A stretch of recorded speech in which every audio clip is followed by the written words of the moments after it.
Hello everyone, welcome back to the channel. Today we are diving into a story that has caught the attention of defense analysts, military observers, and political commentators worldwide.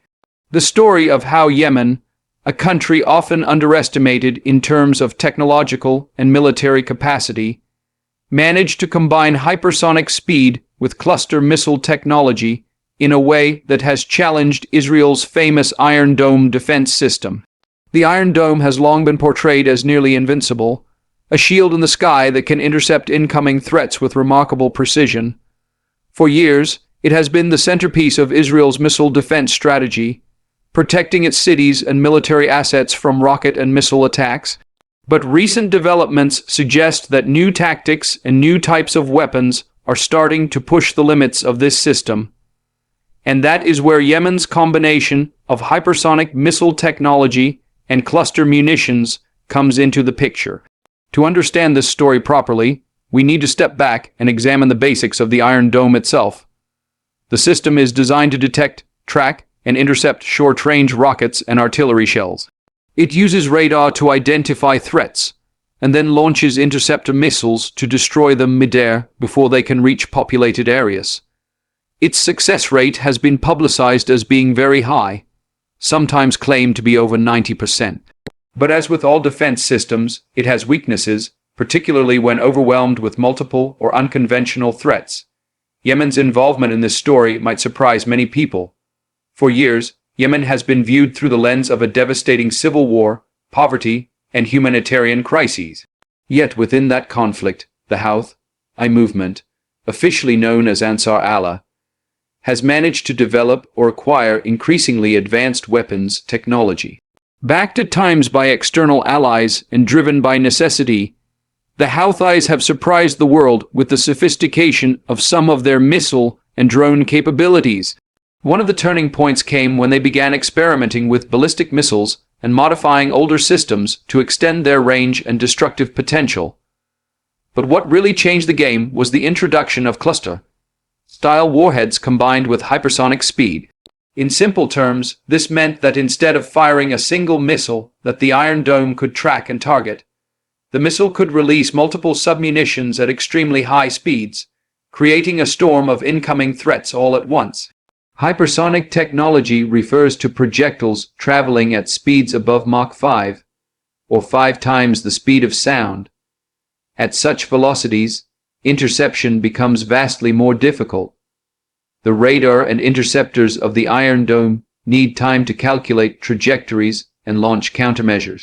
When a missile arrives at hypersonic speed, the reaction window shrinks dramatically. Even a system as advanced as the Iron Dome struggles to adjust in time. Now imagine combining that speed with a cluster design. Instead of one large target, the missile breaks apart into several smaller bomblets or warheads as it approaches the target area.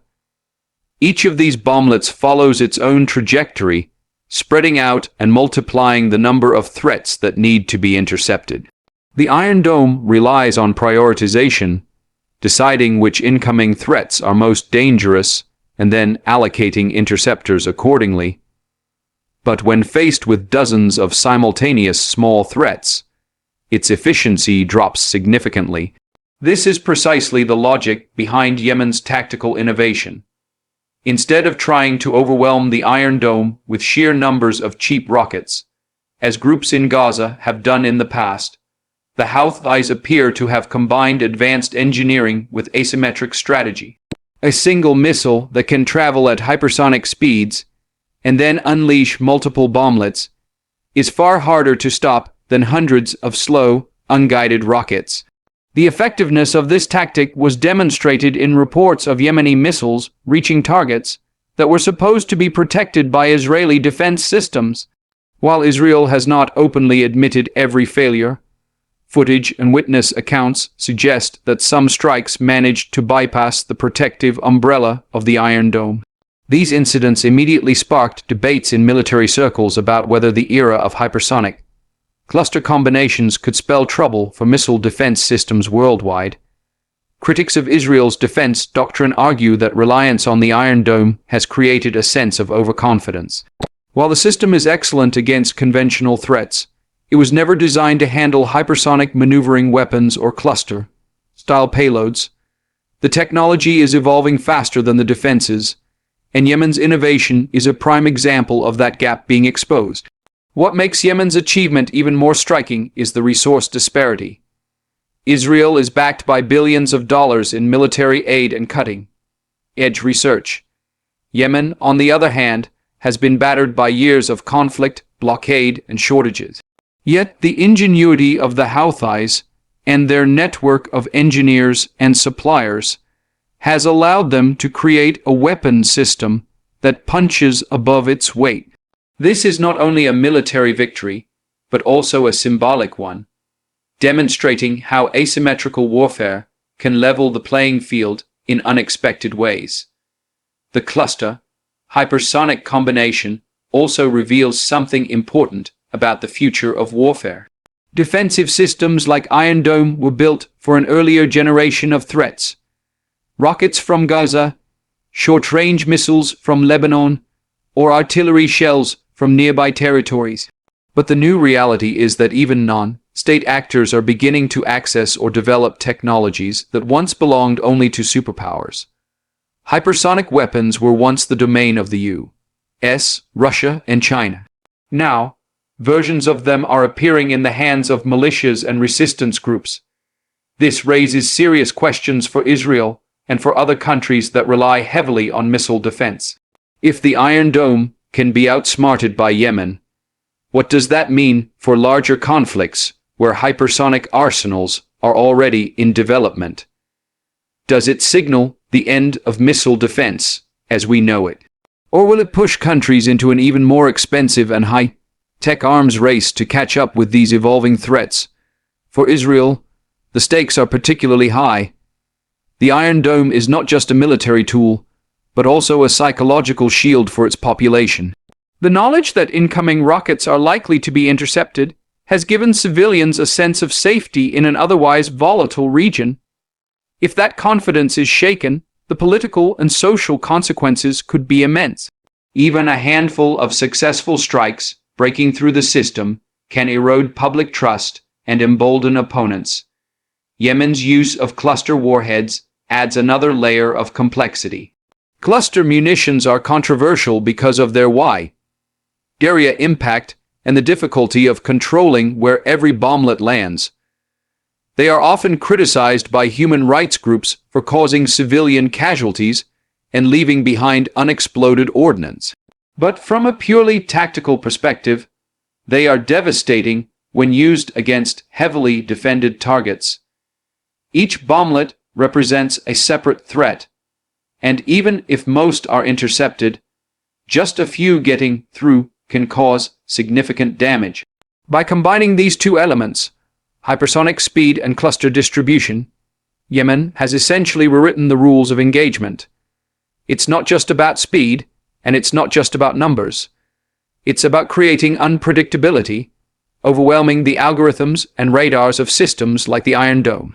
This unpredictability is the real weapon, because modern defense relies so heavily on predictability and patterns to function effectively.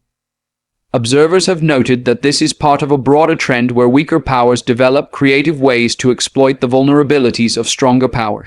Instead of matching technology dollar for dollar, they find loopholes, cracks in the armor, and new methods of attack.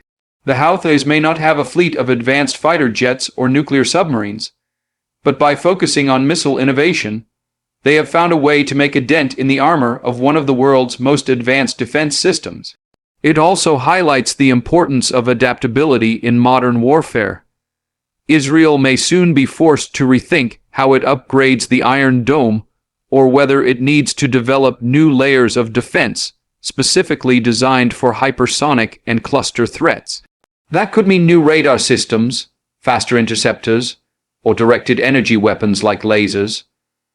But each of those solutions comes with massive costs, while Yemen's approach has been comparatively inexpensive. The cost ratio is another crucial factor. An Iron Dome interceptor missile costs tens of thousands of dollars, sometimes up to $50, €0 or more, depending on the variant. In contrast, modifying an existing missile with a cluster warhead or enhancing its speed can be done at a fraction of that cost. This creates a scenario where Israel spends exponentially more on defense than Yemen spends on offense, which is a classic problem in asymmetrical warfare. Over time, that imbalance strains the resources and morale of the defender. Yemen's strikes have also forced Israel to spread its defenses more thinly. When the Iron Dome is activated in one area, it means fewer batteries are available in others. A hypersonic cluster missile does not just threaten the target it's aimed at. It also threatens the strategic balance of the entire defensive network. Suddenly, Israel must calculate whether it can afford to protect every single site with the same intensity. That kind of dilemma is exactly what asymmetric warfare seeks to create. Another aspect worth considering is the geopolitical impact. Yemen's success in this field is being watched closely by groups in Lebanon, Iraq, and even Gaza. If the Houthis can achieve this level of sophistication, others may seek to replicate it or learn from their methods. This creates a ripple effect, where one successful innovation spreads across the region, amplifying its strategic consequences far beyond Yemen's borders. For the wider world, especially for major powers like the United States, Russia, and China, the lesson is clear.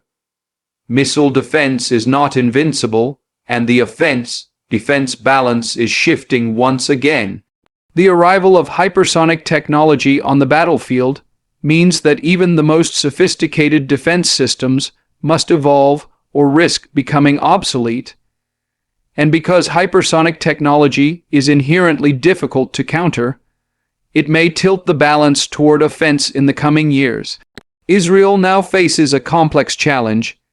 It cannot ignore the threat, because even rare breakthroughs against the Iron Dome are politically damaging. At the same time, developing countermeasures will take time and money. In the meantime, adversaries may feel emboldened to test the system further, probing its weaknesses with more hypersonic and cluster-style weapons. The psychological impact of knowing that the Iron Dome can be penetrated may prove just as significant as the physical damage of any one strike. This story is not just about Yemen or Israel. It is about the evolution of warfare in the 21st century. It shows us that innovation does not always come from the wealthiest or most powerful countries. Sometimes necessity drives creativity, and creativity finds ways to bypass even the most advanced technologies. The Houthis, through determination and adaptation, have shown that the game can always change. In the coming years, we are likely to see more clashes between hypersonic weapons and missile defense systems. Each new encounter will provide lessons, data, and opportunities for both attackers and defenders to refine their strategies. But for now, Yemen's success in combining hypersonic speed with cluster munitions has sent a clear message to the world. No system is perfect, and every shield can eventually be pierced.